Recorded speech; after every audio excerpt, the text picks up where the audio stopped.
నమస్తే రమ్మగారు. నమస్తే జయ. ఏదైనా మంచి కథ చెప్తారా? చెప్తా.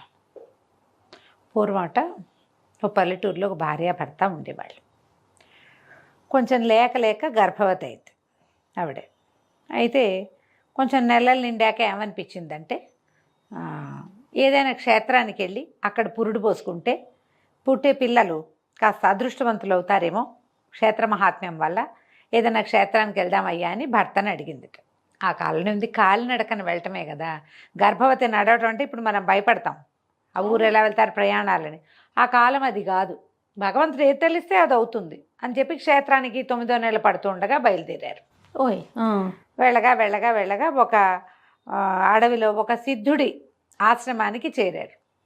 చేరితే ఆ పూట రాత్రి అక్కడ విశ్రాంతి తీసుకున్నారు. మామూలుగా అప్పటి కాలం ఎలాంటిది జయ, ఈ దారైపోయే వాళ్ళు ఎవరైనా వస్తే కాస్త అరుగు మీద పడుకోవడానికి ఆసరా ఇచ్చేవాళ్ళు, అన్నం పెట్టేవాళ్ళు. అసలు వ్యతిరేకంగా జరిగేదే కాదు జయ. అన్నం పుట్టదన్న భయం ఉండేది కాదు. ఆ కాలమే అలాంటిది. బంగారు రోజులు.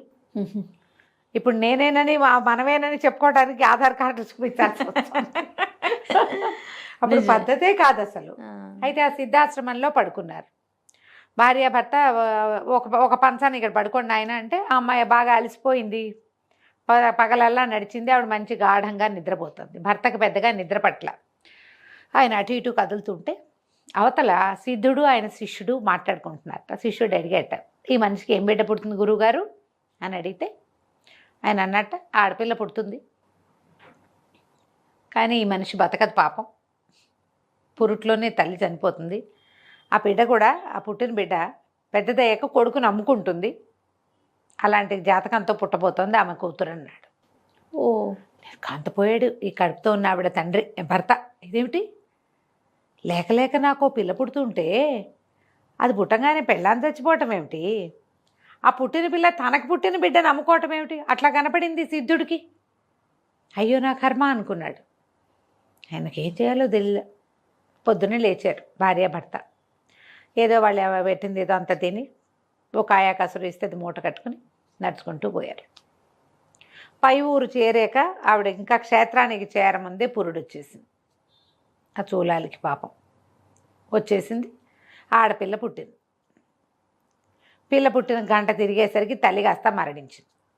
ఏం తెల్లబోయాడు తండ్రి. అయ్య బాబోయ్, సిద్ధుడు చెప్పిన 2 వాక్యాల్లో ఓ వాక్యం నిజమైంది, 2వ వాక్యం నిజమవుతుంది. ఒక తల్లి తనకు పుట్టిన బిడ్డని అమ్ముకోవటం కంటే దౌర్భాగ్యమైంది ఇంకోటి ఉందా, నా కూతురికి ఆ గతి పట్టకూడదు అని చెప్పి ఏమనుకున్నాడు, అక్కడి నుంచి తన ఆ భార్యను అక్కడే మట్టి చేసేసి చంటి బిడ్డను ఎత్తుకుని తీసుకుపోయి తన ఊరికి అవతలగా ఉన్న ఒక అడవిలో ఒక పెద్ద ఇల్లు కట్టించాడు. అది ఎట్టా కట్టాడు, కింద నుంచి పై దాకా గోడలే ఉండి పైన ఉంటుంది ఇల్లు, దిగడానికి వీలు లేదు. ఒక చుట్టిల్లు అది, దుర్గంలాగా కట్టించాడు. ఈ పిల్లని ఒక దాదితో సహా అక్కడ పెట్టాడు. ఆ పిల్ల నాన్న దాది తప్పిస్తే 3వ మొహం ఎరక్కండా పెరిగింది.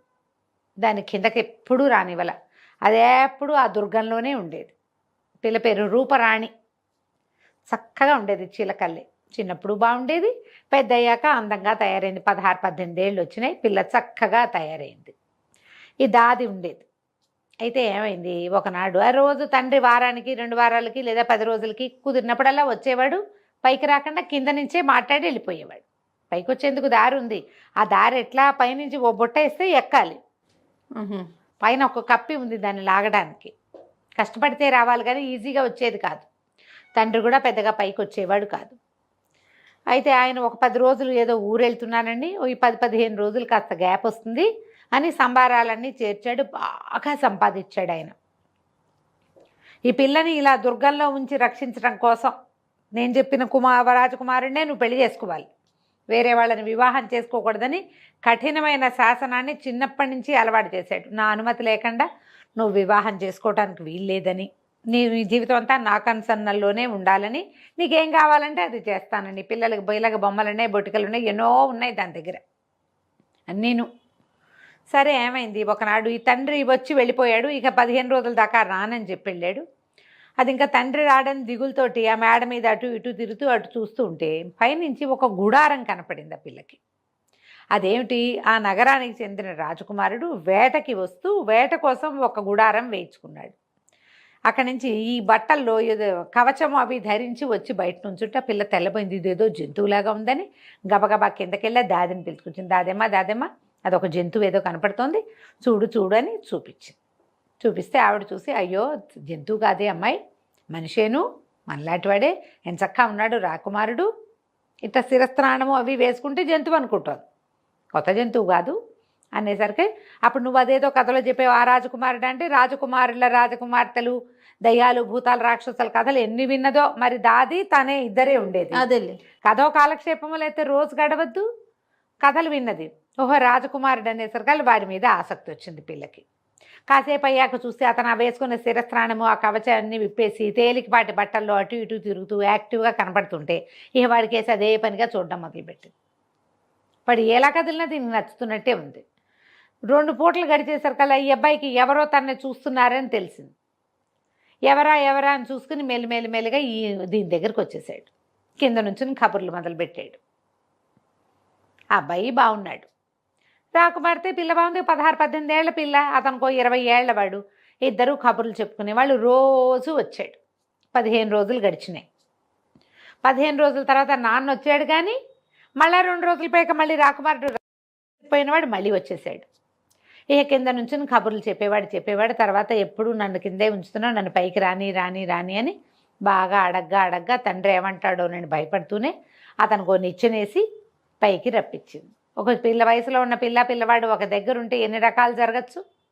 అయితే ఈ దాదికి భయంగా ఉంది, కానీ వాళ్ళిద్దరి మధ్య ఉన్న ప్రేమ ఆపేక్ష, తర్వాత ఈ పిల్లలిద్దరు పక్కపక్కన నిలబడితే ఎంత చక్కగా చూడు చక్కని జంటలా ఉండేసరికి ఆవిడ వీళ్ళ గాంధర్వ వివాహానికి ఆవిడేం అడ్డం చెప్పలే. ఆ అబ్బాయి వచ్చినప్పుడల్లా 2 రోజులు ఈ పిల్లతో గడిపి వెళ్ళిపోయేవాడు. వచ్చేవాడు 2 రోజులు 3 రోజులు ఉండేవాడు, కులాసాగా కాలక్షేపం చేసేవాళ్ళు. ఆ అబ్బాయి వెళ్ళిపోయేవాడు, పిల్ల ఉండేది. 5-6 నెలలు గడిచేసరికల్లా గర్భవతి అయింది పాప, రాకుమార్తె ఈ అమ్మాయి రూపరాణి. తండ్రి ఎప్పుడు కింద నుంచి మాట్లాడేవాడు కాబట్టి పిల్ల గర్భవతి అయిందనే విషయం అతనికి తెలియలే. 8-10 నెలలు గడిచినాయి. ఒకనాడు పురుడొచ్చింది. లక్షణమైన మగపిల్లాడు పుట్టాడు. తండ్రి 10 రోజులకి వారానికి వస్తున్నాడు, కానీ ఈ రాజకుమారుడు వచ్చినప్పుడల్లా ఏం చేసేవాడు, రకరకాల బంగారు వస్తువులు తెచ్చి పిల్లకి కానుక పెట్టేవాడు. చెవులు తలలో పెట్టుకునేవి, చెవులకు పెట్టుకునేవి, మెళ్ళలో వేసుకునేవి, ఎన్ని బంగారు వస్తువులో పెట్టి నిండి ఉంది ఆ వస్తువులతోటి. ఈ తండ్రికి తెలిస్తే ఆయన చాలా గట్టిగా చెప్పున్నాడు కదా వివాహం చేసుకోవడానికి వీల్లేదని. ఏమంటాడో అని భయపడి పిల్లాన్ని దాటించేద్దాం అనుకుంది అమ్మాయి. ఈ దాటించడం వల్ల ఇప్పుడు తండ్రి కిందే ఉంటాడు, కానీ ఆ టైంకి చంటిబిడ్డ ఏడ్చాడు అనుకో తెలిసిపోదు. అందుకని ఈ 12-14 రోజుల పసిగుడ్డుని ఎలాగైనా దాటించాలంటే దాది అమ్మాయి కలిసి రూపరాణి కలిసి ఆలోచించారు. ఈవిడేం చేసింది, బజార్ వెళ్ళి అక్కడి నుంచి దిగి వెళ్తుంది, ఊళ్ళోకి వెళ్తూ ఉంటుంది. ఒక పువ్వుల బుట్ట కొనుక్కొచ్చింది. ఆ బుట్టలో అడుగున పువ్వులు పెట్టి, అడుగు నుంచి పువ్వులు, పిల్లాన్ని చక్కగా కడుపు నిండా పాలిచ్చి 2-3 గంటల దాకా లేవకుండా ఉండేలాగా మరి మంచి వస్త్రంలో చుట్టి వాడిని దాని మీద పెట్టి, చుట్టూతా ఈ అమ్మాయికి రాజకుమారుడు ఇచ్చాడుగా మంచి మంచి వస్తువులు, కొన్ని వస్తువులు పేర్చారు. మళ్ళీ పైన కొంచెం బట్ట అడ్డం వేసి దాని మీద పువ్వులు పేర్చేశారు. పిల్లాడి గాలి అడుతోందో లేదో చూసుకుని ఆ బుట్ట పుచ్చుకుని రాజకుమారుడికి మందిరానికి వెళ్ళిపోయింది దాది. రాణిగారికి పువ్వులు అమ్మడానికి వచ్చాను, ఈ బుట్ట 2 వరహాలకు అమ్ముతానంది. వేరే రకంగా బుట్ట వెళ్ళదు, అమ్ముతామంటేనే వెళ్తుంది. అమ్ముతామనేసరికల్లా సరే రాణిగారి చెలికత్త చూసి ఇంత బుట్టడి పూలు 2 వరహాలకైనా అని 2 వరహాలు రాణిగారితో చెప్పి ఆవిడ దగ్గర నుంచి 2 వరహాలు తెచ్చి ముసలమ్మ చేతిలో పెట్టి బుట్ట పుచ్చుకుని లోపల తీసుకుపోయింది. రాణిగారు ఓయమ్మ బరువుందే, బోళ్ళు పువ్వులు ఉన్నాయని పువ్వులు ఒకటి తీసింది పైన. తీసేసరికల్లా ఏముంది, లోపల జిగేలమంటూ కనపడ్డాడు చంటి పిల్లవాడు. ఎంత ముద్దుగా ఉన్నాడో, 11-12 రోజులు పసిబిడ్డ ముద్దుగా ఉండడు. ఈ లోపల సాయంకాలం అయ్యేసరికి రాజుగారు కూడా వచ్చి ఇదెవరి బిడ్డ, ఎక్కడి నుంచి వచ్చింది ఏమిటి అంటే, ఎవరో బిడ్డను అమ్మారు 2 వరహాలకి. ఆ ముసలం మీదంటే ఎట్లా వచ్చిందో ఎట్లా పోయిందో. ఈ పిల్లాడు ఇది రాజు రాణి మాట్లాడుకుంటుంటే మందిరంలో అందరూ చెప్పుకుంటున్నారు. తెల్లవారేసరికి రాజకుమారుడు వచ్చి చూశాడు, తన కొడుకేనని గుర్తుపట్టేశాడు. చెప్పాలో వద్దో తెలియలే. రాజకుమారుడికి కూడా ఏంటంటే రూపరాణికేమో తండ్రికి తను చెప్పిన సంబంధమే చేసుకోవాలని పట్టుదల. ఇక్కడ రాజుగారికి ఏమో అద్భుతమైన ఒక రాజకుమార్తెను తెచ్చి తన కొడుకిచ్చి పెళ్లి చేయాలని కోరిక. ఆయన రాజకుమార్తెలను వెతుకుతున్నాడు. అడవిలో ఎక్కడో దుర్గంలో ఉన్న ఒక సామాన్యపు పిల్లని చేసుకున్నానంటే తండ్రి ఒప్పడు, ఆ పెళ్లికి ఒప్పుకోడు ఆయన. అందుకని రాకుమారుడు కూడా చెప్పాల. సరేలే కానీ ఎలాగూ పిల్లాడు అమ్మా నాన్న దగ్గరే పెరుగుతున్నాడు, నాతో పాటే వాడు కూడా ఇక్కడే ఉంటాడని ఆ అబ్బాయి మాట్లాడకుండా ఊరుకున్నాడు. ఈ రోజులు గడిచే కొందుకి ఈ చంటి పిల్లాడు మరి తల్లి స్పర్శ లేకో ఏమో తెగేడ్చేవాడు. నిద్రపోయినప్పుడు నిద్రపోవడం, మెలకుగా ఉన్నంతసేపు ఊ ఊ ఊ అని ఏడిపోయేవాడు. ఏడిపోయేసరికల్లా బాగా చూశారు, ఎవరైనా ఎత్తుకుంటే వీడు ఏడుపు పాంతాడేమని వచ్చిన వాళ్ళందరి చేతుల్లోనూ పెట్టేవారు. రాజవైద్యుడు అన్నాడు, ఒక్కొక్క పిల్లాడికి జోలపాట్లు ఇదిగా ఉంటాయి, తల్లి జోల పాడితే నిద్రపోతాడేమో అని అందరితోటి జోలాలు పాడించమన్నారు. వచ్చిన ప్రతి వాళ్ళు ఓ పిల్లాడిని ఇది కూడా ఆవు అని ఏదో పాట పాడడం, అది వాడు ఊరుకుంటే ఊరుకున్నట్టు, ఎవరు పాడినా వాడు ఊరుకునేవాడు కాదు. పాలు తాగేవాడు, ఏవో పోసేవాళ్ళు అవి తాగేవాడు, నిద్రపోతే నిద్రపోయేవాడు, లేకపోతే మెలకుగా ఉన్నంతసేపు వాడు ఏడుపే. రాజుగారు ఊళ్ళో చాటింపేశారు. రాజుగారికి ఒక బిడ్డ దొరికాడు. వాడు ఏడుపు మానిపిన వాళ్ళకి అదేమిటో ఇస్తాం. ప్రతి ఊళ్ళో ఉన్న ప్రతి స్త్రీ వచ్చి పిల్లాడిని ఎత్తుకోవాలి, జోలపాడాలి అని. ఊళ్ళో ఉన్న వాళ్ళందరూ వచ్చారు. ఎవరు పాడినా వాడు ఏడుపు ఆపల. రాణిగారికి ఆ పిల్లాడు కావాలని ఉంది. రక్తస్పర్శ కూడా అయి ఉండొచ్చు, తమ సొంత మనవడు అయ్యేసరికి. పిల్లాడేమో ముద్దుగా ఉన్నాడు. సరే ఏమైంది, రాజుగారు ఎప్పటికీ ఎన్ని రోజులైనా ఏడుపు మానల. పిల్లాడు ఎదుగుతున్నాడు, ఏడుపు మాత్రం అలాగే ఉంది. అయితే సైనికులను పిలిచి అడిగాడు, ఊళ్ళో వాళ్ళ ఆడవాళ్ళంతా అయిపోయారండి, అందరూ అయిపోయారండి, నగరానికి దూరంగా ఉన్న అడవిలో ఒక దుర్గం ఉంది, అందులో ఒక పిల్ల ఉంది, ఆ అమ్మాయి తప్ప అందరూ వచ్చారు అనేసరికి, ఆ పిల్ల ఎందుకు రాదు, ఆ పిల్లని తీసుకురండి అన్నాడు రాజు. అనేసరికి కాదండి, అమ్మాయి తండ్రి ఒప్పుకోడు, తండ్రి బయటికి రానివాడు ఆ పిల్లని, అందుకే దుర్గం కట్టాడంటే ఆ తండ్రిని పట్టుకురండి అన్నారు. తండ్రిని తీసుకొచ్చారు. తండ్రిని తీసుకొస్తే ఈయన అన్నాడు, అబ్బాయి కాదండి, మా పిల్లని తేవటానికి కుదరదు, మా పిల్ల పెళ్లి కాని పిల్ల, అదేం పాట పాడుతుంది, దానికేం జోల పాటలు వస్తాయి అన్నాడు. అనేసరికి పెళ్లి కాకపోయినా సరే ఆడపిల్ల అన్నదల్లా రావాల్సిందే, తల్లి అయ్యే వయసు ఉంటే చాలంటే 14 ఏళ్ళు ఉంటే చాలు, మీ పిల్లకి 18 ఏళ్ళు ఉన్నాయి కదా, మీ పిల్లని రప్పించండి అన్నారు. అనేసరికి ఇంకేం చేస్తాడు ఈయన, రాజుగారి శిక్షకి భయపడి పిల్లని పైనుంచి దించాడు దుర్గంలో నుంచి. ఆ అమ్మాయి ఇచ్చింది, దాదిని వెంబడి పెట్టుకుంది, పిల్లాడిని ఎత్తుకుని జో కొడుతూ పాట పాడుతోంది. నీ తల్లి దురదృష్టవంతురాలు, నీ తండ్రి మంచివాడు, మహారాజు గారు నిన్ను పెంచుకుంటారు, నా తండ్రి నిద్రపో నాన్న అని పాడింది. పాడేసరికల్లా పిల్లాడి చుట్టుకుని నిద్రపోయాడు. పాట అయ్యేసరికి రాజుగారు ఆశ్చర్యపోయాడు. ఎవ్వరి చేతిలోకి వెళ్ళినా ఏడు పాపని పిల్లవాడు నీ చేతిలో పడంటే వీడు నీ బిడ్డే. వైద్యుడు కూడా కన్ఫర్మ్ చేశాడు. ఓహో, మా స్పర్శకి వాడు ప్యాసిఫై అయిపోయాడు పిల్లవాడు. చెప్పమ్మా, ఎందుకు పిల్లాడిని నమ్ముకున్నావు, ఎందుకు పిల్లాడిని నమ్మావు, 2 వరహాలకి ఎందుకు అమ్మావు అంటే పిల్ల కళ్ళనీళ్ళు పెట్టుకుంది కానీ ఏం మాట్లాడలే, రాజకుమారుడి వైపుకి చూస్తుంటే ఆయనకు అర్థం కాల. చెప్పని ఎంత అడిగినా చెప్పలే. అమ్మాయి ఏడుస్తూ ఆ రాజకుమారుడి వైపు చూసేసరికల్లా రాజకుమారుడు ఇంకా ఆగలేక, క్షమించండి, ఈ అమ్మాయి నా భార్య, ఆ పిల్లవాడు నా కొడుకు, ఆ దుర్గంలో ఉంది, నేను అక్కడ ఆమెను ప్రేమించాను, మీరు ఒప్పుకోరని నా వివాహం సంగతి చెప్పలేదు, పిల్లాడిని అక్కడ పెంచడం కష్టమని రాజమందిరానికి చేరేసింది అని చెప్పి. పిల్ల తండ్రి కూడా నిర్ఘాంతపోయాడు. పిల్ల పరిగెత్తుకుంటూ వెళ్ళి తండ్రి కాళ్ళ మీద పడింది, నన్ను క్షమించు, నువ్వు ఎంత చెప్పినా నేను వినలేకపోయాను, ప్రేమాత్సయం నా కళ్ళు మూసేసింది, నా పిల్లాడిని నమ్ముకునే స్థితికి వచ్చాను నేను, ఈ 4 రోజుల నుంచి వీడు ఏడ్చిన వాడు ఏడ్చినట్టే ఉన్నాడు, నా తప్పుకి నా బిడ్డ శిక్ష అనుభవించాడు అనేసరికి ఆయన చాలా దుఃఖపడ్డాడు. కాదమ్మా, నీ తప్పు కాదు, ఇది నాది తప్పు, ఈ పరిస్థితి వస్తుందని నాకు తెలుసు, సిద్ధుడు మహానుభావుడు ముందే చెప్పాడు, ఆయన మాట అబద్ధం చేయటానికి ఇంత ప్రయత్నం చేసిన ఆయన మాట అబద్ధం కాలేదు, ఎత్తుకొని నీ పిల్లవాడిని నీ భర్తతోటి నువ్వు ముందుగానే నీ వివాహం అయిపోయింది, పిల్ల తల్లికి ఇంకప్పుడు పెళ్లి చేసేదేముంది, ఈవిడే రాజుగారు రాణిగారి కోడలు అని ప్రకటిస్తే సరిపోతుంది. రాజుగారు ప్రకటించేశారు, రాజుగారి కోడలు దొరికిందని, యువరాజుకి ఇంకా వివాహ ప్రయత్నం చేయమని, వివాహం అయిపోయిందని, నిన్నటి దాకా ఏడ్చిన చంటి బిడ్డే రేపు కాబోయే యువరాజు అని ప్రకటించారు. తర్వాత లోపల మందిరంలో వాళ్ళ శాస్త్రోక్తంగా శాంతి కళ్యాణం జరిపించి ఆ అమ్మాయిని రూపరాణిని ఆ దుర్గంలో నుంచి దింపేసి ఇక రాజుగారి మందిరంలోకి పూర్తిగా ప్రవేశపెట్టారు. కథ కంచికి మనం ఇంటికి. చాలా బాగుందండి. నమస్తే. నమస్తే. నమస్తే రమగారు. నమస్తే జయ. రమగారు, విక్రమ బేతాళ కథ ఒకటి చెప్తారా? చెప్తా. పట్టువదలని విక్రమార్కుడు మళ్ళీ వెనక్కి నడిచాడు. చెట్టెక్కి కళేబరాన్ని భుజం మీద వేసుకున్నాడు. నడిచొస్తుంటే కళేబరాన్ని ఆశ్రయించుకుని ఉన్న భేతాళుడు రాజుగారితో మాట్లాడాడు. నీ ఓపికకి చాలా మెచ్చుకుంటున్నాను, మార్గాయాసం తెలియకుండా ఒక కథ చెప్తానన్నాడు. పూర్వమట మంత్రపురి గ్రామంలో భార్గవ శర్మని ఒక బ్రాహ్మణ ఆయన ఉండేవాడు. ఆయనకి నాగవేణి అని చూడ చక్కని భార్య ఉండేదట. ఈ భార్గవ శర్మ గారికి అన్నదమ్ములు లేరు, అక్క చెల్లెళ్ళు తప్ప.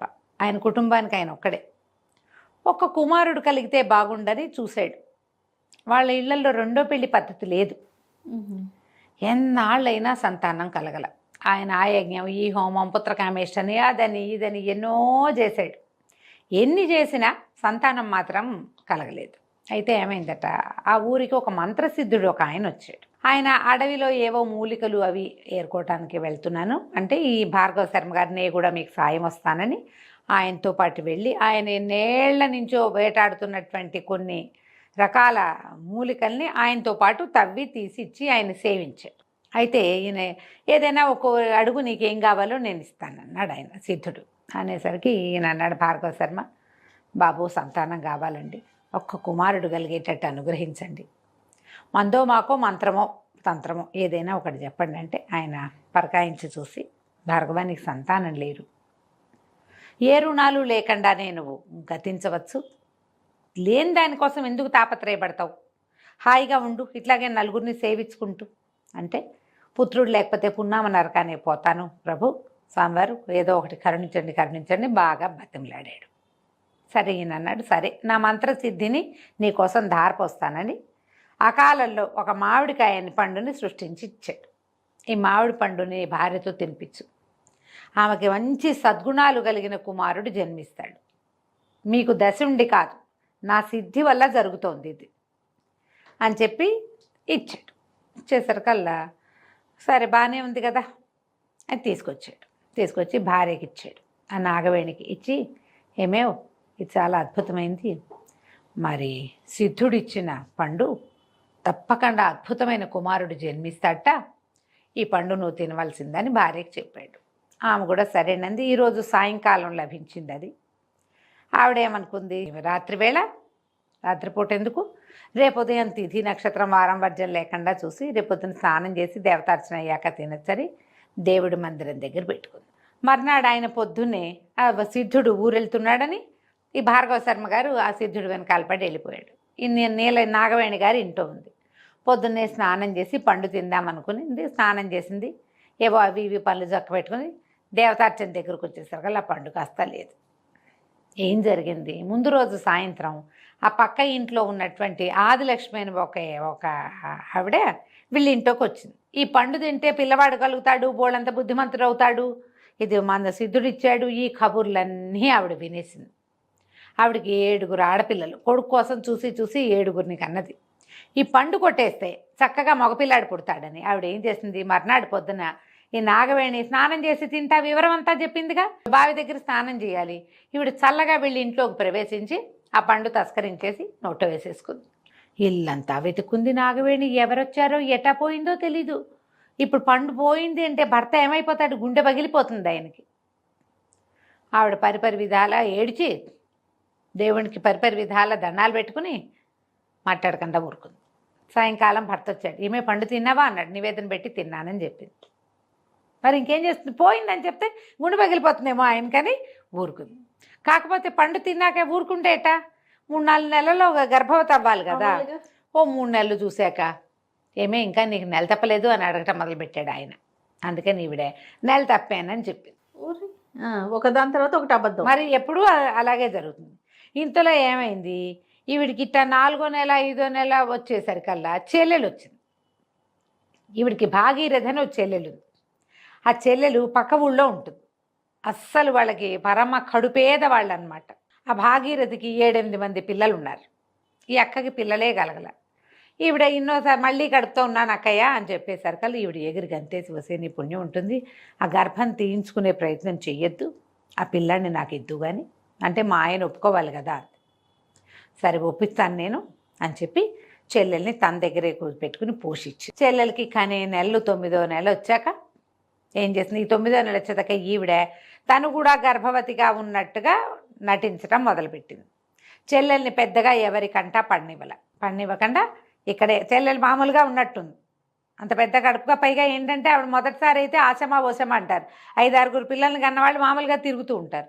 ఆయన ఏనాడు పెద్దగా మరదల మీద దృష్టి ఉంచల, ఈ గర్భవతిగా ఉన్న భార్య మీదే చూసుకుంటున్నాడు ఆయన. ఆ ఇల్లు పెద్దది, అమ్మాయి అతనికి ఎదురుకుండా రాకుండానే ఉన్నది. ఏమండి నేనేమో ఒంటరిదాన్ని, నాకు మొదటి కాన్పు, నాకేమీ తెలీదు, మా చెల్లెలతోటి వాళ్ళ ఊరు వెళ్తాను, పురుడు పోసుకుని కాస్త సంటి పిల్లాడి సేవ అంతా మా చెల్లెలు అలవాటు కదా, దానికి 4 పిల్లలు ఉన్నారు, చూసుకుంటుంది, పిల్లాడిని ఎత్తుకొస్తానండి అని చెప్పింది. సరేనని ఆయన బండి కట్టించాడు. బండి కట్టిస్తే వీళ్ళు చెల్లెలు ఊరి వైపుకి ప్రయాణం చేశారు. కొంతమేర వెళ్ళేసరికి చెల్లెలు భర్త ఎదురొచ్చాడు.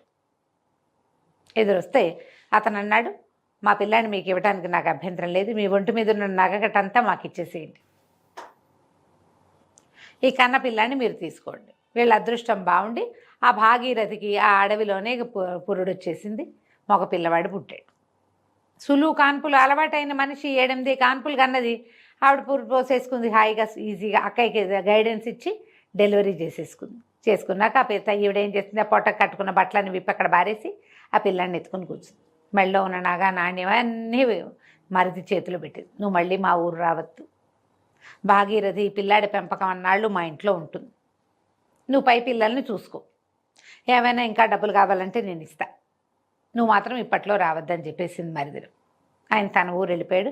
ఈవిడ మళ్ళీ బండి కట్టించుకుని పిల్లాడిని ఎత్తుకుని పురుడు వచ్చేసింది. మా చెల్లెలు కూడా నా దగ్గరే ఉంటానంది, వాళ్ళ ఇంట్లో వెసులుబాటుగా లేదండి అని పిల్లాడిని ఎత్తుకుని తీసుకొచ్చింది. సరిగ్గా ఈ పిల్లవాడు పుట్టిన సమయానికే ఒక 5-6 రోజులు అటు ఇటుగా పక్కింట్లో కూడా ఒక కుమారుడు కలిగాడు. మరి ఆవిడ తిన్నదిగా మామిడి పండు, వాళ్ళు మాధవుడు అని పేరు పెట్టుకున్నారు. వీళ్ళ పిల్లాడికేమో ఈయన ఈ భార్గవ శర్మ గారు వరదుడు అని పెట్టాడు. సిద్ధుడు ఇచ్చిన వరం వల్ల పుట్టాడు కదా, సిద్ధవరదుడు అని పేరు పెట్టుకున్నాడు. ఈవిడ చూసి చూడకుండా, భర్త చూడకుండానే చెల్లెలతోటి పాలిప్పిస్తూ మరి దాని పిల్లాడే కదా చెల్లెలి పిల్లాడు, తల్లి పాలు తాగుతూనే పిల్లాడు పెరిగాడు. అయితే ఈ తెలిసి తెలియనితనము, తల్లి ఇక్కడే ఉండటం, పెంపుడు తల్లి, ఈ తండ్రి ఏమో లేక పుట్టిన సంతానం మీద ఉన్న ఆసక్తితోటి పిల్లవాడిని అతిగా గారాబం చేశారు. ఆయన అడిగాడు, ఏమైంది నీ నగలన్నీ ఏవే ఇట్లా బోసిమొహం వేసుకుని ఉన్నావంటే, ఏమండి పురుడయ్యాక స్నానం చేద్దామని నగలన్నీ తీసి ఓ పక్కన పెడితే ఎవరో దొంగలు ఎత్తుపోయారండి అంది. పోతే పోయినాయి అనుకున్నాడు ఆయన. పిల్లాడు పుట్టాడు కదా. క్రమంగా వరదుడు ఈ పిల్లాడు రౌడీగా తయారయ్యాడు. అల్లరివాడు, పెంకివాడు, మొకురువాడు, మాట వినడు, మొండి, మూర్ఖుడు, ఎన్నో. అయితే ఈయన వాకిట్లో కూర్చుని ఏదైనా మాట్లాడుతుంటే పక్కింటి వాళ్ళ పిల్లాడు మహావినయశీలిగా, బుద్ధిమంతుడుగా, ఏదైనా మాట చెప్పంగానే వినేవాడుగా, చక్కగా కంఠమెత్తి వేదమంత్రాలు అవి చెప్పేవాడుగా కనపడుతున్నాడు. ఆయన ఏం చెప్పాడు, సిద్ధుడు బుద్ధిశాలి, వినయవంతుడు, బోళ్ళు మంచి లక్షణాలు చెప్పాడు. అవన్నీ పక్క వాళ్ళ అబ్బాయిలో కనపడుతున్నాయి, మన పిల్లాళ్ళు కాకడ వేసి వెతికినా కనిపించట్లేదు. వీడు క్రమంగా అల్లరి చిల్లరి పెరిగిపోయింది. దొంగతనాలు ఇంట్లోనే చిన్న చిన్నవి, పై ఇళ్లలో దొంగతనాలు చేసేవాడు, తోటల్లో కాయలు కొట్టుకొచ్చేసేవాడు, ఏంటేంటో ఒక్క సరైన లక్షణం లేదు. మామూలుగా వాళ్ళ భాగీరథి పిల్లలంతా అలా ఏం లేరు. వీడికి గారాభం ఎక్కువ, మకుడుతనంతో ఆడిందాట పాడింది పాట. క్రమంగా ఏమైంది, పెద్దవాడు అయ్యేసరికి వాడు ఇంటి పట్టున ఉండకుండా వాళ్ళతో వీళ్ళతో ఎవరెవరితోటో ఉండటం. ఈ భార్గవ శర్మ నాగవేణి ఇద్దరు దుఃఖపడుతూనే శర్మగారు వెళ్ళిపోయాడు. ఆవిడ అలో లక్ష్మణాన్ని చెల్లెల్ని పెట్టుకుని ఇంట్లో ఉండేది. వీడు బయటికి వెళ్ళిపోయాడు. ఎవరో ఒక వయసు ఎక్కువ ఉన్న స్త్రీతోటి కలిసి ఉండటం మొదలుపెట్టాడు ఈ పిల్లవాడు. కొన్నాళ్ళు అయింది. అయిన తర్వాత ఆవిడ ఏదో తగాదా వచ్చి వీడు తాగి గొడవ చేశాడని ఇంట్లో నుంచి బయటికి దోసేసింది. సొంత ఇంటికి వస్తే ఇంట్లో ఉన్న డబ్బులన్నీ ఏనాడో అవగొట్టేశాడు. ఇక్కడ ఏమీ లేవు. సరే కొంతకాలానికి ఏమైంది, ఈ వేశ్యా సంగమం వల్ల వాడికి రకరకాల సమస్యలు వచ్చినాయి. మందు మాకు తీసుకునేందుకు డబ్బులు లేక మరణించాడు. అయ్యో. ఇలా యుక్త వయసులోనే పెద్ద 30 ఏళ్ళైనా రాకుండానే చనిపోయినందుకు పిశాచం అయ్యాడు వాడు. వాడు పోయి పిశాచాల గుంపులో కలిశాడు. ఆ ఊరు చివరున్న చింత చెట్ల తోపులో. అక్కడ ఒక పిశాచాలకి రాజుగారు ఒక ఆయన ఉన్నాడు. ఆయన అన్నాడు, ఏమిట్రా నువ్వు భలే కొంటిగా ఉన్నావు, భలే అల్లరిగా ఉన్నావు, భలే మకురుగా ఉన్నావు, ఎవరినైనా పట్టుకోవాలి నువ్వు అన్నట్టు. ఎవరిని పట్టుకోమంటారు అన్నాడు. ఈయన చెప్పేట పిశాచాల నాయకుడు, నువ్వెవరిని పట్టుకోవాలంటే నువ్వు ఎవరి వల్ల పిశాచాన్ని వయ్యావు, బ్రాహ్మణ యువకుడుగా జన్మించిన వాడివి, నువ్వు పిశాచమయ్యావంటే నువ్వు ఎవరి వల్ల పిశాచమయ్యావో వాళ్ళని పట్టుకో, అప్పుడు నీకు ఈ పిశాచ జన్మ నుంచి విముక్తి వస్తుంది అని చెప్పాడు. అలాగేనని ఈ సిద్ధవరదుడని పేరున్న బ్రాహ్మణ పిశాచం గాల్లోకి ఎగిరెళ్ళిపోయింది. ఇది కథ. ఇక్కడ ఆపేశాడు భేతాళుడు. ఆపి రాజుని అడిగాడు, ఓ రాజా, ఇప్పుడు ఈ సిద్ధభరతుడ పిశాచం ఎవరిని పట్టుకోవాలో చెప్పు. భార్గవ శర్మ గారు గతించాడు. ఇప్పుడు తల్లులు 2 ఉన్నారు. ఇతను ఎవరిని పట్టుకోవాలి అంటే రాజు చెప్పాడు, అతని తల్లుల్ని పట్టుకోవడానికి వీలు లేదు. ఇప్పుడు నాగమయని ఉంది, ఆవిడకి ఏమి తెలుసు, లేక లేక ఓ సంతానం కలుగుతాన్ని ఆశగా ఉంది, సంతానం కలగలేదు. భర్తను సంతోషపెట్టడానికి చెల్లెలు కొడుకుని తన కొడుకుగా చూపించింది.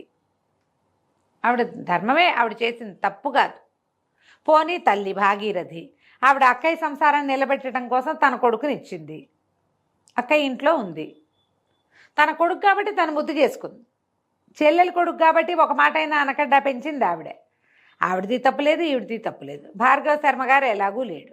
మరి వీడు ఎవరిని పట్టాలంటే, అసలు వీడు పిశాచంగా ఎందుకు అవ్వాలి? ఈ ఇంట్లో పుట్టిన పిల్లాడు ఏమవ్వాలి? వీడు అతి వినయశీలి, బుద్ధిమంతుడు, 5-6 రకాల కళ్యాణ గుణాలు కలిగిన వాడుగా ఉండాలి సిద్ధుడిచ్చిన వరం ప్రకారం. ఈ కళ్యాణ గుణాలన్నింటినీ లాగేసుకున్న ఆవిడ ఎవరుందో చూడు పక్కింట్లో, ఆవిడ పట్టుకోవాలి వీడెళ్ళి. ఆదిలక్ష్మ వల్లే వీడు పిశాచమయ్యాడు. లేకపోతే వాళ్ళ అమ్మ దగ్గర లేమిలో పానే పెరిగేవాడు వాడు పాపం.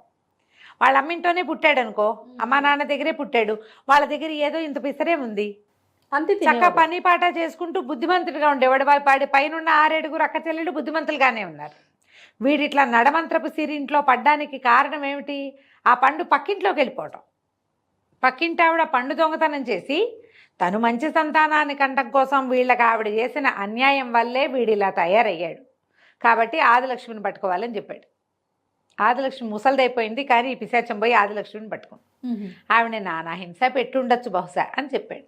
చెప్పేసరికి భేతాళుడికి నవ్వొచ్చింది. ఇది కరెక్ట్, నువ్వు చాలా బాగా చెప్పావు, నువ్వు ఎంతో మంచి మాట చెప్పావు కాబట్టి, అయినా కూడా నువ్వు మాట్లాడావు కదా, నువ్వు మౌనభంగం చేసావు, నేను పోతున్నానని మళ్ళీ భేతాళుడు శవంతో సహా చెట్టెక్కేశాడు. అప్పుడు మళ్ళీ రాజుగారు ఏం చేశాడు, వెనక్కి తిరిగి లోపలికి నడవటం మొదలుపెట్టాడు. కథ కంచికి మనం ఇంటికి. భలే ఉంది రమ్మగారు, చాలా బాగుంది. నమస్తే. నమస్తే. నమస్తే రమ్మగారు. నమస్తే జయ. రమ్మగారు, చందమామ కథ ఏదైనా చెప్పుకుందాం. నేను తన పేరు చెప్తా, నువ్వు అలాంటిదా అని అడగకూడదు. దరిద్ర దామోదరుడు ఆయన అడుగుతాను. ఏంటి రమ్మగారి కథ? తమాషా కథ జయ. మామూలుగా మనం ఏం చేస్తామంటే, మన ఫ్రెండ్స్లో చుట్టాల్లో చూస్తాం, అన్నీ బాగానే ఉన్నాయి, అనవసరంగా ఈ పని చేశారు, దారిపోయే దరిద్రాన్ని ఎతికెక్కించుకున్నారు, అప్పటి నుంచి వీళ్ళ పని ఇలా అయిపోయిందని చెప్పుకుంటాం కదా. అవును. ఈ దారిన పోయే దరిద్రం దాని దారిని అది పోతుంటుంది, వీళ్ళకి వెళ్తారు, అనవసరంగా ఆ పని చేశారు, వీళ్ళ నెత్తి మీదకి ఎక్కేసిందని. అలాంటి ఒక కథ అనమాట. ఓకే. పూర్వం అంటే ఒక అన్నదమ్ముడు ఉండేవాడు. అన్నయ్య చాలా తెలివిగలవాడు, టక్కరి జిత్తులు మారి. తమ్ముడు కొంచెం సాధువర్తనుడు. అన్నయ్య కొంచెం ధనికులు ఆవిడని పెళ్లి చేసుకున్నాడు. అట్నుంచి డబ్బులు కలిసి వచ్చినాయి. వ్యాపారం వ్యవసాయం లేచిపోయాడు. బాగా ఫుల్ సంపాదన పడయ్యాడు. తమ్ముడికి పెద్దగా ఆస్తి స్వాస్తి పంచల. వీళ్ళు కాసిన గేదెలు ఏవో వచ్చినాయి.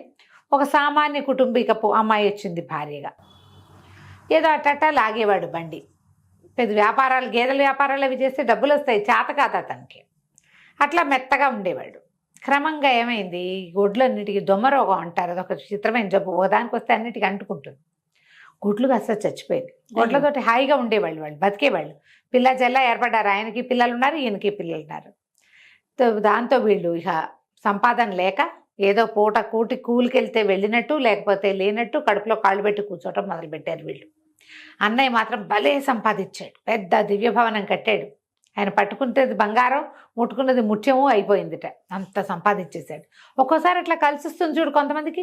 మామూలు వాళ్ళే సడన్గా ఒక 5-6 ఏళ్లలో జామ్మని ఎక్కడికో వెళ్ళిపోతారు. మనం అలాగే ఉంటుంటాం, చూస్తాం అట్లా కదా. అవును. సరే ఏం చేయాలో తెలీదు, అట్ట గడుపుతున్నారు. అయితే ఒకనాడు వాళ్ళ ఆవిడ పోరేసింది తమ్ముడిని. మీ అన్నయ్య శుభ్రంగా ఉన్నాడు, మనకు వచ్చిన కష్టం చెప్పుకుంటే కాదా మన సమస్య తీరేది, కనీసం 4 గొడ్లు కొనుక్కోవడానికి డబ్బులు ఇచ్చినా మళ్ళీ గొడ్లు కొనుక్కుని ఏదో రకంగా మేనేజ్ చేసుకుందాము, మీ అన్నయ్యని సహాయం అడుగు అని పేడిచ్చింది. ఇతనికి పెద్ద ఇష్టం లేదు, అన్నయ్య ఏమైనా చేస్తాడన్న నమ్మకం కూడా లేదు. సరే భార్య పోరుతోంది కదా అని ఏదో ఉన్న గంజి దాగి పోయాడు అన్నయ్య దగ్గరికి. అన్నయ్య దగ్గరికి వెళ్తే తమ్ముడు గోడంతా విన్నాడు. అన్నయ్య విన్నాక, తమ్ముడు రేపు కాదు ఎల్లుండి గురువారం నా పుట్టినరోజు, నువ్వు మరదలు పిల్లలు తప్పకుండా రావాలి అని చెప్పాడు. అప్పుడేం చేతిలో పెట్టలా. ఈ ఇంటికి వెళ్ళిపోయాడు తమ్ముడు. భార్యకి చెప్పాడు, మా అన్నయ్య పుట్టినరోజుట ఎల్లుండి రమ్మన్నాడు అని.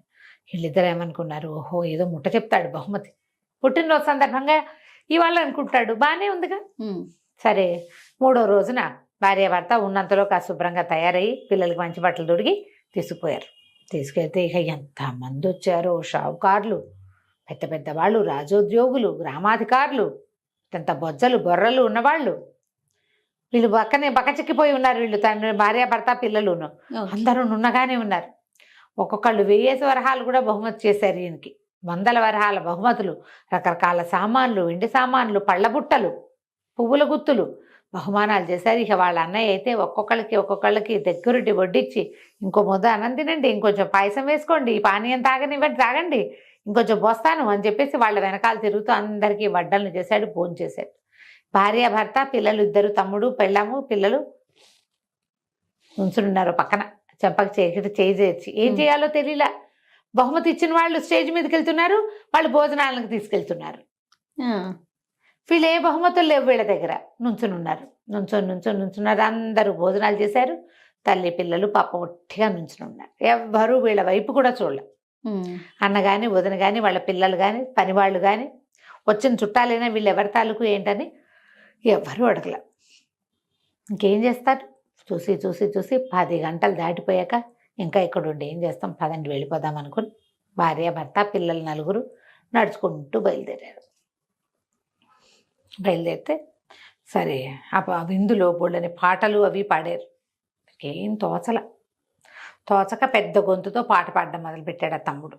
పాడుతుంటే ఎవరో గొంతు కలిపి పాడుతున్నారు. సరే పాట ఆపేసి పెళ్ళాన్ని అడిగాడు, ఏమే నువ్వేనా నాతో పాటు పాడుతున్నావు ఆ బేరుకోట గొంతేసుకుని అన్నాడు. అనేసరికల్లా నాది కోట గొంతేం కాదు, కోకిల గొంతేను. అయినా అక్కడ అవమానం చాలదని అక్కడ చేస్తాను, అక్కడ పాడిన పాటలు కూడా పాడతానా నేనేం పాడలేదు పోవాలి. ఇంకా కొంచెం మళ్ళీ రాగం తీశాడు తమ్ముడు. రాగం తీస్తే ఎవరిదో గొంతు వినపడుతుంది. చూస్తే చిన్నపిల్లలు వాళ్ళ గొంతులు కాదు. పెళ్ళాన్ని నేను పాడినంది ఆ గొంతు కూడా కాదు, ఏదో వేరే గొంతు. వెతికాడు అటు ఇటు. వెతికితే ఒక పక్కన చెట్ల వెనకాల ఒకడు కూర్చుని ఉన్నాడు. నల్లగా తమాషాగా ఉన్నాడు. ఎవరో నువ్వంటే, నేనా దరిద్ర దామోదరుణ్ణి, నీకెంతో కావాల్సిన వాడిని, నన్ను కూడా తీసుకెళ్ళి మీ ఇంటికి అన్నాడు.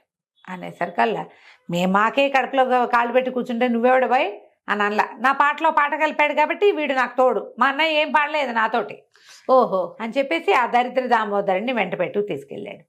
ఇంటికి వెళ్ళంగానే దామోదరుడు వెళ్తూ ఉండగానే ఏమన్నాడు, ఏమిటో ఇంటికి ఇలా ఖాళీగా వెళ్ళిపోవటం ఏమిటి, అక్కడ సారాయి కొట్టుద్ది, పద వెళ్ళి తాగొద్దాం అని చెప్పి పెళ్ళాం పిల్లల్ని ఇంటివైపు దిగబెడి చేసి వెంటేసుకుని సారాయి కొట్టుకు తీసుకెళ్ళాడు. సారా తాగారు, ఇంటికి వచ్చారు.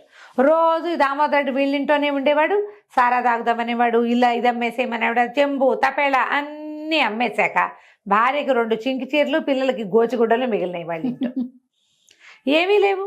తాగుబోతాను ఎక్కడొచ్చేస్తుంది?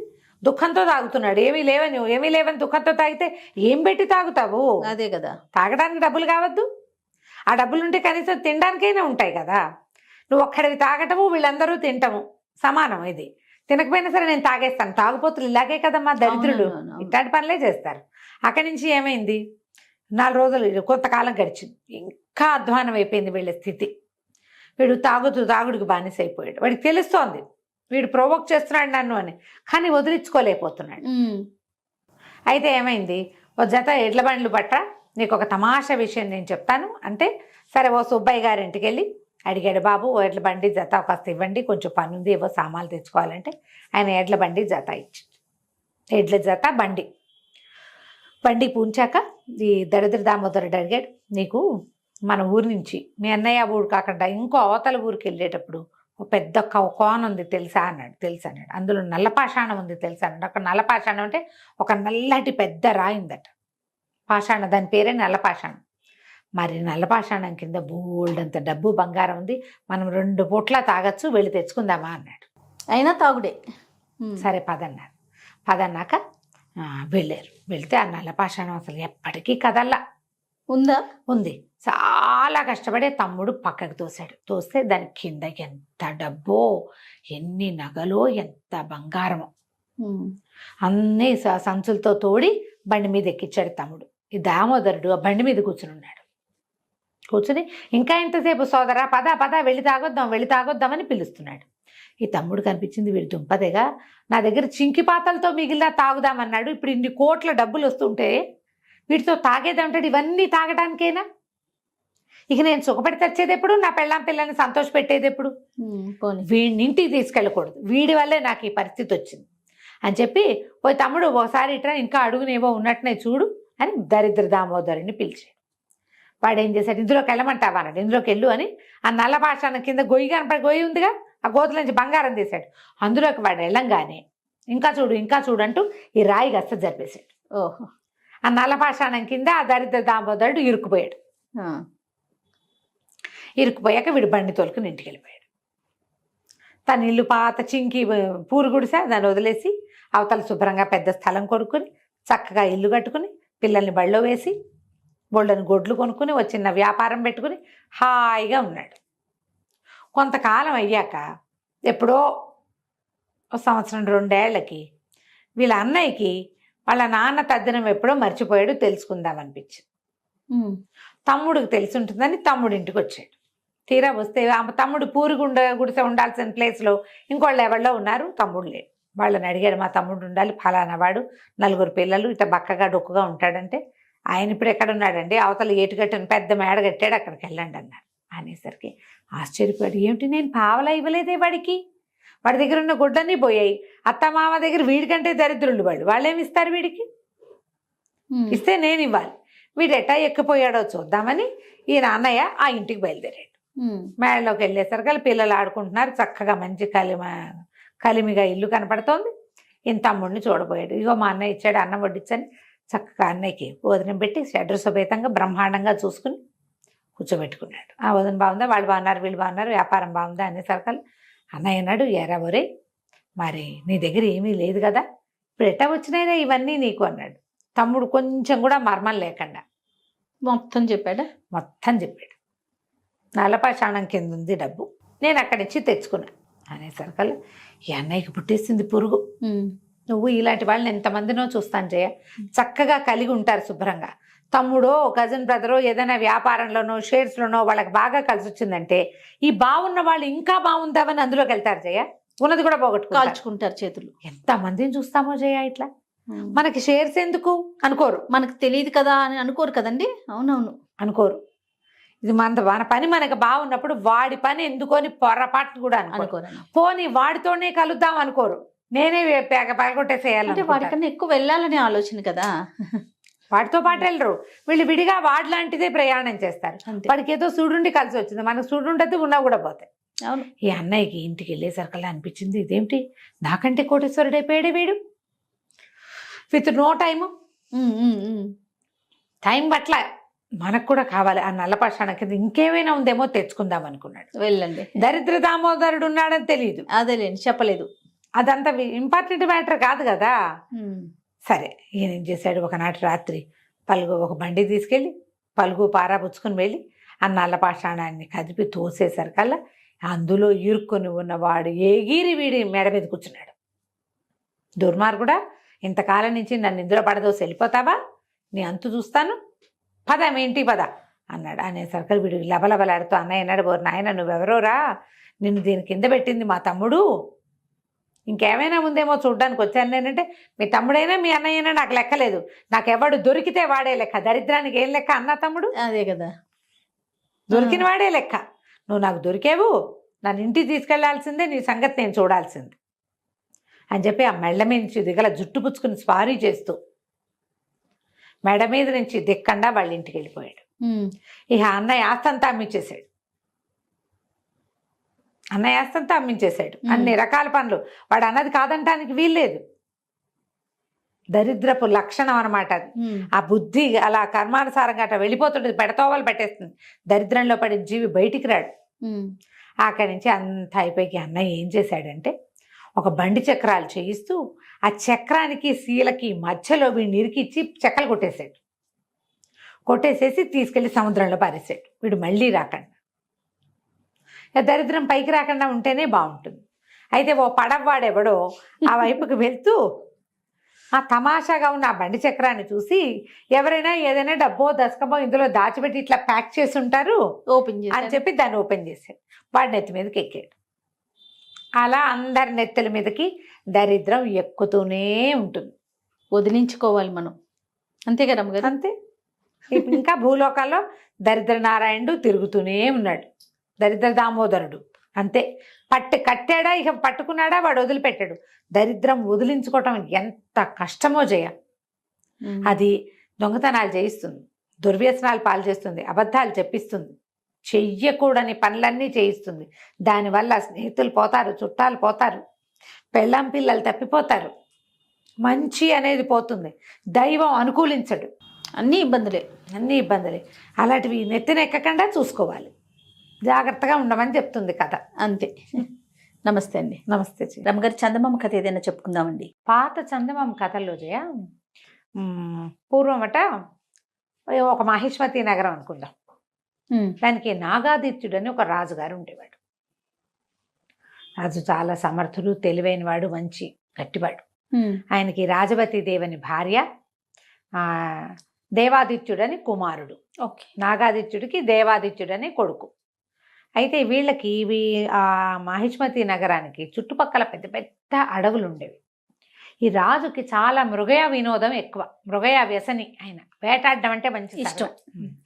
అయితే దీనికి ఏంటంటే ఒక పక్కగా డాకినీ వనం అని ఒక వనం ఉందట. పేరే ఏదోగా ఉంది కదా. ఈ డాకినీ వనంలో ఏవో తిరుగుతాయి విచిత్రాత్మలు, విచిత్ర ప్రాణులు ఉంటాయని ఆ పక్కకి ఎవ్వరూ వెళ్ళేవాళ్ళు కాదు. సాధారణంగా వేటగాళ్ళు వచ్చి, ప్రభు అక్కడ కుందేలు తిరుగుతున్నాయి, అక్కడ లేళ్ళు తిరుగుతున్నాయి, ఇక్కడ పుళ్ళు ఉన్నాయి, అక్కడ సింహాలు వచ్చినాయి, ఏనుగులు చాలా ఇబ్బందిగా ఉన్నాయి, లేదా ఏనుగు బాగున్నాయి, వేటకి మంచి బాగుంది అని చెబితే అక్కడికి వెళ్తూ ఉండేవాడు. అయితే ఒకసారి ఒక కోయవాడెవరో ఈ డాకినీ వనం ప్రస్తావన చేసి అక్కడికి ఎవరు వెళ్ళర్లేండి అన్నాడు. ఎవరు వెళ్ళంది ఏమిటో చూద్దామనిపించింది దీనికి. జనరల్గా అలాగే ఉంటుంది చూడు మనుషులకి. అవునండి. ఎవరు చేయండి మనం చేయాలి. అక్కడి నుంచి ఈయన డాకినీ వనానికి బయలుదేరితే, బయలుదేరుతున్నాడని తెలిసి రాణి వద్దంది, ప్రజలు వద్దన్నారు, మంత్రులు వద్దన్నారు, సైన్యాధిపతులు వద్దన్నారు. ఆయన ఠాట్టును వెళ్ళవలసిందేనన్నాడు. ఆ డాకినీ వనానికి వెళ్ళారు. వెళ్తే అదేం విచిత్రంగా లేదు, ఇంకా మామూలు అడవుల కంటే అది ఇంకా బాగుంది. ఫుల్ గ్రీనరీ, మొత్తం పచ్చగా ఉంది. అసలు ఎన్ని పువ్వులో, ఎన్ని చెట్లు, ఎన్ని కాయలో, ఎంత పూతో చెట్ల నిండా. చాలా సరదా వచ్చింది ఆయనకి. అయితే ఏమైంది, ఈయన వేటాడడానికి వెళ్ళాడు లోపలికి. వేటకి ఏం కనపడలా, అంత ఆకుపచ్చగా ఆహ్లాదభరితంగా ఉంది. దీనికి డాకినీవని పేరు ఎందుకుందో అర్థం కాల. జంతువు అన్నది లేదు అందులో. ఓకే. చివరికి ఆయనకు ఒక కుందేలు కనపడింది. ఏమీ కొట్టకుండా బయటికి ఎందుకు వచ్చేయాలని ఆ కుందేలుని వేసి కొట్టాడు. ఆ కుందేలు దగ్గరికి వెళ్ళేది వీళ్ళు సైనికులు, వేటగాళ్ళు అంతా ఆగిపోయారు, ఏమీ లేదని. రాజు ఊరికే తిరిగి చూస్తాడని ఆయన వదిలిపెట్టారు. ఆయన ఒక్కడే ముందుకెళ్ళి కుందేలు కనపడేసరికల్లా బాణం వేసి కొట్టాడు. ఈ కుందేలు, ఈ బాణం దానికి తగలంగానే ఆ కుందేలు ఒక అమ్మాయిగా మారిపోయింది. తను ఆశ్చర్యపోయాడు, పరిగెత్తుకుంటూ వెళ్ళాడు, గుర్రం దిగి పరిగెత్తాడు దగ్గరికి. తీరా చూస్తే ఆ బాణం పట్టుకుని కూర్చునింది ఒక అమ్మాయి అక్కడ. ఎవరు ఏమిటంటే, నేను ఈ అడవిలో ఉంటాను, నాకు ఆ నచ్చిన రూపంలో తిరుగుతాను, ఈ వనం మాదేను అని చెప్పింది. చెప్తే సరే ఆయన మైమరిచిపోయాడు. ఆ అమ్మాయిని చూసి, ఆవిడ ఎంత అందంగా ఉందో, నాతో రా, మా ఇంటికి రమ్మని అడిగాడు. అడిగితే సరే నన్ను వివాహం చేసుకుంటానంటే వస్తాను. బాగుంది. సురసుందరి ఆ అమ్మాయి పేరు. ఆ సురసుందరి పుట్టు పూర్వోత్తరము అడవిలో ఎందుకుంది, వాళ్ళ అమ్మ ఏంటి, నాన్నేది, అమ్మ నాన్న ఎక్కడన్నారు, అక్క చెల్లి ఉన్నారా, వీళ్ళకి రాజ్యం ఉందా లేదా, వీళ్ళు ఏం తిని బతుకుతారు, ఏమీ అడగల. పిల్ల నచ్చింది, వచ్చేయమన్నాడు, అంతే. అంతే. వచ్చేసింది. వచ్చాక అంగరంగ వైభవంగా పెళ్లి చేసుకున్నాడు. ఇక సురసుందరిదే లోకం. భార్య రాజవతీదేవి మొహం గిట్టడం మానేసింది. ఆయనకి గిట్టట్లేదు మొహం. పిల్లాన్ని చూస్తే విసుగు. ఒక 5-6 సంవత్సరాలు ఉన్నాయి. ఏమీ వాడి వైపు తలకాయ తిప్పి చూసేవాడు కాదు. ప్రజలంతా ఆశ్చర్యపోయారు. ఆవిడ అందానికి అందరూ మైమర్చిపోతున్నారు. కానీ ఇదేమిటి, ఆ పెద్దరాణిని, లోకంలో 2వ పెళ్ళిళ్ళు సహజం, మామూలు వాళ్ళే చేసుకుంటారు.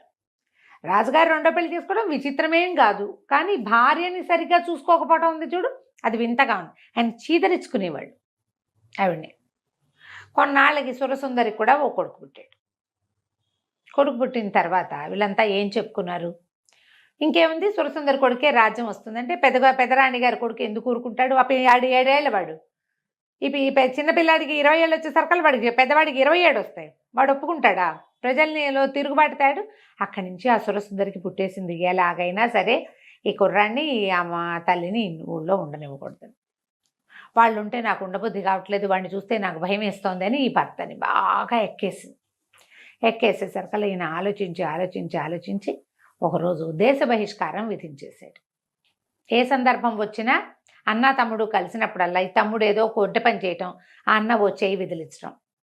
పిల్లలు అట్లా చేస్తారు కదా. వాడు ఎంతసేపు విసిగిస్తున్నాడు అనుకో, 4 ఏళ్ల వాడు 10 ఏళ్ల వాడిని విసిగిస్తే 10 ఏళ్ల వాడు ఎందుకు ఊరుకుంటాడు? ఓ చెంపకాయ కొట్టడు, విసుకుంటాడు, విసిరేస్తాడు, వద్దంటాడు. దాంతో వాడు పోయి తండ్రికి చెప్తాడు, తల్లికి చెప్తాడు. వెంటనే ఈవిడే నా కొడుకుని బతకనిచ్చేలాగా లేడు, వీడు పెద్ద అయ్యే లోపల చంపేస్తాడు, ఈ రాజ్యం కోసం వీడు పోటీ అని వాడు భావిస్తున్నాడని పిల్లల్లో లేని ఉద్దేశాలు ఆవిడ బాగా ఎక్కేసేసి. సరే అక్కడి నుంచి ఒక వయసు పెరిగింది. పెద్ద అబ్బాయికి ఒక 20 ఏళ్ళు వచ్చినాయి, 20 ఏళ్ళు పైన వచ్చినాయి. వచ్చి రాగానే ఈవిడ ఇంకా నేను వీళ్ళు ఇక్కడ ఉంటే నేను ఉండను, మా ఇంటికి వెళ్ళిపోతాను అని మొదలుపెట్టేసరికి సరే రాజ్య బహిష్కారం విధించేశాడు రాజు. తల్లిని తీసుకుని వెళ్ళిపోమన్నాడు.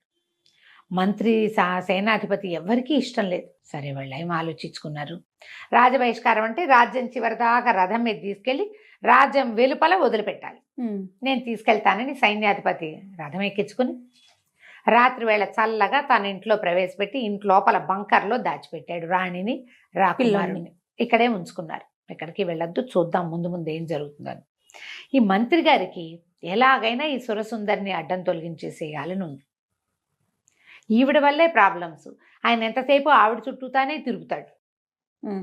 ఆవిడ ఏం చెప్తే అదే, ఆవిడ ప్లానే తప్పిస్తే ఈవేళ ప్లానింగ్ లేదు, పడలేదు. ఎందుకు మంత్రి సైన్యాధిపతి అదే కదా.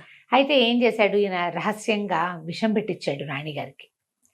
ఆవిడ శుభ్రంగా విషం కలిపిన ఆహారం టకటకా తినేసింది, హాయిగా విహారం చేసి వెళ్ళి పడుకుంది. పొద్దున్న లేచి మళ్ళీ తయారైంది.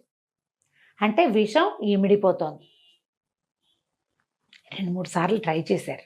2-3 సార్లు విషాహారం ఏమీ అవటం లేదు అమ్మాయికి. అంటే ఇది విషం తిన్నా బతికుండగలిగే లక్షణం ఏదో ఉంది. సరే ఏం చేయాలో తెలియలే. బాగా ఆలోచించారు, ముందు వెనక ఆడారు. అక్కడి నుంచి ఈ సైన్యాధిపతి అన్నాడు, పంపించేయటానికి లేదా చంపేయటానికి ఏం మార్గం దొరుకుతుందో చూద్దామని సైన్యాధిపతి ఏం చేశాడు, వీళ్ళకి ఇంతకుముందు కొన్ని ఏళ్ల క్రితం మంత్రిగా ఉన్న ఒక ఆయన తపస్సు చేసుకోవటానికి వెళ్ళిపోయాడు. ఆయనకి కొన్ని దైవశక్తులు ఉండేవని చెప్పుకునేవాడు. అయితే తండ్రి గారి కాలంలో ఆయన రాజపాలనకి సహాయం చేసేవాడు. ఆయన ఎక్కడో తపస్సు చేసుకుంటున్నాడు. సరే నేను ఆయన్ని వెతుక్కుని వస్తాను, రాకుమారుడు మా ఇంట్లో సేఫ్గా ఉంటాడు, మీకేం భయం లేదు, చూస్తూ ఉండండి ఈవిడ ఏం చేయొచ్చు. ఈవిడ ఇలా చిన్న కొడుకు పట్టాభిషేకానికి ప్రయత్నం చేయించడం మొదలుపెట్టింది. ఈ మన సైన్యాధిపతి ఆ గురువు గారిని వెతుక్కుంటూ ఇక వెళ్ళాడు ఎక్కడికో. ఊరి పొలిమేరలు కూడా దాటిపోయి నగరం పొలిమేరలు దాటి బోల్డని కొండలు, అడవులు అవి ఉండే కదా, అడవులు కూడా దాటాక కొన్ని కొండలు ఉన్నాయి. ఆ గుహల్లో ఎక్కడైనా ఆయన ఉండొచ్చు అని చెప్పేసి అక్కడికి వెళ్ళేసరికి ఇతనికి ఆయన దొరికారు, ఋషి. ఆయన ఎన్నేళ్ల నుంచో దాదాపుగా 30-40 సంవత్సరాల నుంచి ఆ కొండ గుహలో ఉండి తపస్సు చేసుకుంటున్నారు. ఈ సైన్యాధిపతి చిన్న పిల్లాడప్పుడు ఆయన వెళ్ళిపోయాడు. కనిపించేసరికల్లా నేను వెళ్ళి ఆయన పాదాలు పట్టుకుని, స్వామి మీరు సహాయం చేయాలి, మహిష్మతి నగరం మట్టిలో కలిసిపోయేలాగా ఉంది. ఎవరో ఒక స్త్రీని రాజు ఢాకినీ వనం నుంచి తెచ్చాడు. అప్పటి నుంచి కష్టాలు మొదలైనాయి. రాణిగారి మొహం చూడలేదు, మరి రాకుమారుడి మొహము చూడలేదు. దేశ బహిష్కారం విధించేశాడు. వాళ్ళని నేను దాచిపెట్టాను. రాణికి విషం పెట్టినా ఆవిడ చావడం లేదు. ఏం జరుగుతుందో మాకు అర్థం కావట్లేదు, నగరం విధ్వంసం అయిపోయేలాగా ఉంది.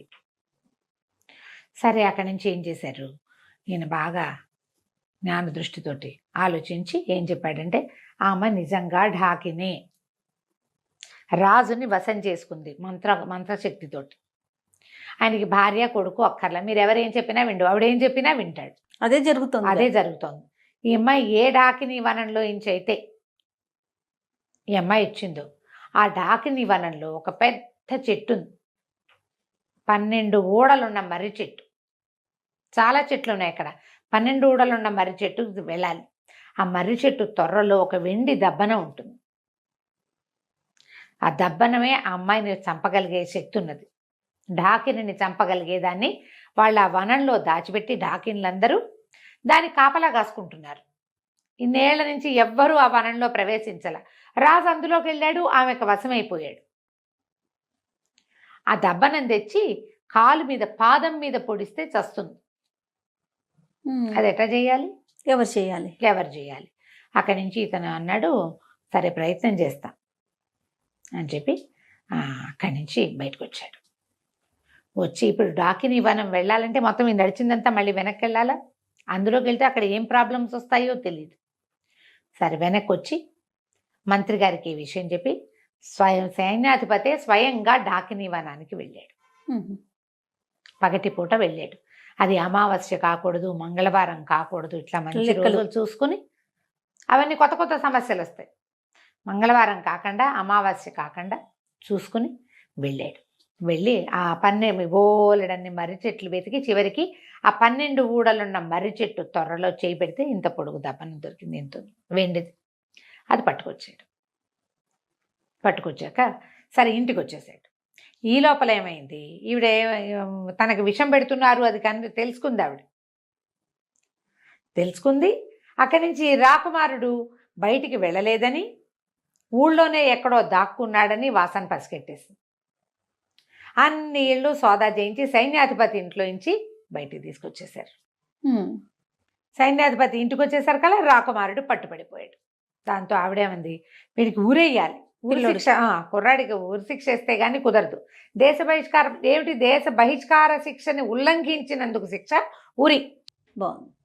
దేశ బహిష్కారం వెళ్ళిపోయి ఉంటే ఏం బాగుండేది, వెళ్ళలా, ఊళ్ళోనే ఉన్నాడు. రాజుగారు వేసిన శిక్షని ఉల్లంఘించాడు కదా, ఉల్లంఘించిన వాడికి శిక్ష ఏమిటి? ఊరి. సరే ఇంకేం చేస్తారు? సైన్యాధిపతి రావాలన్నారు. సైన్యాధిపతి వచ్చాడు. ఏం చేయాలో తెలియలా. మంత్రి కాళ్ళు చేతులు ఉనికిపోతున్నాయి ఆయనకి. ఇంకేముంది, ఇక అయిపోయింది. ఊరి శిక్ష వేస్తే పిల్లాడి ఇంకా దక్కేది లేదు. రాజు ఇలా పిచ్చిగానే ఉంటాడు. ఒకవేళ రేపొద్దున ఈవిని చంపేసినా ఉత్తరాధికారి ఏడి రాజ్యానికి? అప్పుడేం చేస్తారు? సరే సైన్యాధిపతి ఆయనకి ఒక స్నేహితుడు ఉన్నాడు.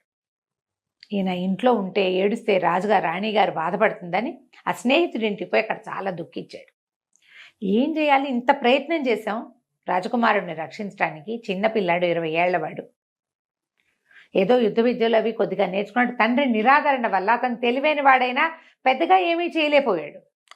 మేము ట్రైనింగ్ చేయించుకుంటే రాజుగారు అబ్బాయి రాజు అవుతాడు అనేసరికల్లా ఆ స్నేహితుడు, అతను ఒక మెజిషియన్, ఏమనాలి దాన్ని, ఇంద్రజాలిక, మంచి ఐడియాలు ఉన్నాయి. అతను అన్నాడు, ఈ సమస్య చాలా సులువుగా పరిష్కారం అవుతుంది, నేను చెప్తాను ఒక ఐడియా అని చెప్పి అతను ఒక ఐడియా ఇచ్చాడు సైన్యాధిపతి.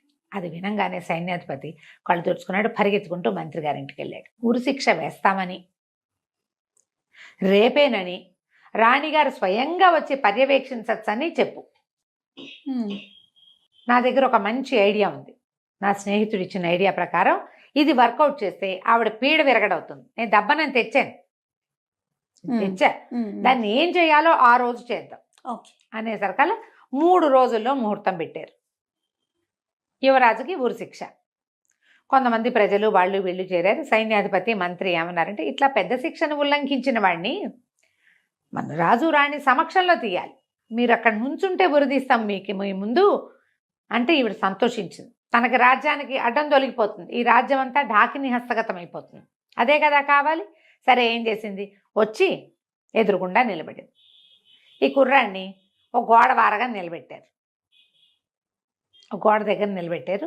సరే ఏం చేశారు, ఇట్లా పైనుంచి వేళ్లాడేది కాకుండా అట్నుంచి పోతాడు ఇట్నుంచి పోతాడు, 2 తాళ్ళు మెడకేశారు. ఓకే, 2 తాళ్ళు మెడకి వేయబడి ఉన్నాయి. అటొకడు ఇటొకడు పట్టుకుని లాగుతారు ఊరేయటానికి అనమాట. వెరైటీ శిక్ష. ఈవిడేం చేసింది, దీని దగ్గర నిలబడింది. సరే కనపడుతుంది రాజకుమారుడు 2 చేతులు వెనక్కి పెట్టుకుని ఉన్నాడు. చేతులు కట్టేసినట్టు కనపడుతుంది కానీ కట్టల, 2 చేతులు వెనకాల పెట్టుకుని నుంచున్నాడు. ఆ అబ్బాయికి అట్లా బోధించారు. సరే ఆవిడ ఇంకా దగ్గరకు వచ్చి ఆ చచ్చిపోయేటప్పుడు వాడి ముఖంలో ఉన్న ప్రేత కళ చూద్దాం అనుకుంది ఆవిడ.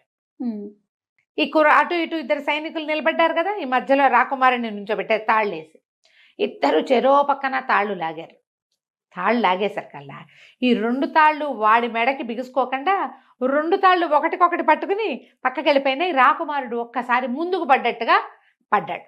ఈ పడ్డం ఎట్లా పడ్డాడు, ఆవిడ నుంచునుంది కదా చిన్నరాణి ఎదురుగుండా, ఆమె ముందు సాష్టాంగ పడినట్టు పడ్డాడు. పడంగానే ఈ బొడ్లో నుంచి ఆ దెబ్బనని తీసి ఆమె పాదం మీద గుచ్చేసాడు. అబ్బా, ఆ తాళ్ళు వాళ్ళు వేసిన హుక్ ముడి అలా వేశారు. అట్లా వేశారు. ఆ మెజిషియన్ చెప్పిన ట్రిక్ అది. ఇప్పుడు 2 ఇదేసాము, ఇట్లా లూప్ లాగా వేసాము. ఈ లూప్లో నుంచి అటు ఇటు పట్టకలాగితే లూప్ ఊడొస్తుంది. అది ఎక్కడ బిగుసుకోదు. అతను చెప్పిన ట్రిక్ అది. ముందుకు పడి ఎప్పుడైతే ఇది పొడిచేశాడో ఈ రాణిగారు పెద్ద కేక పెట్టింది, పిచ్చెక్కినట్టు అరిచి చచ్చిపోయింది. పడిపోయింది కానీ అస్థిపంజరంలో అయిపోయిందట.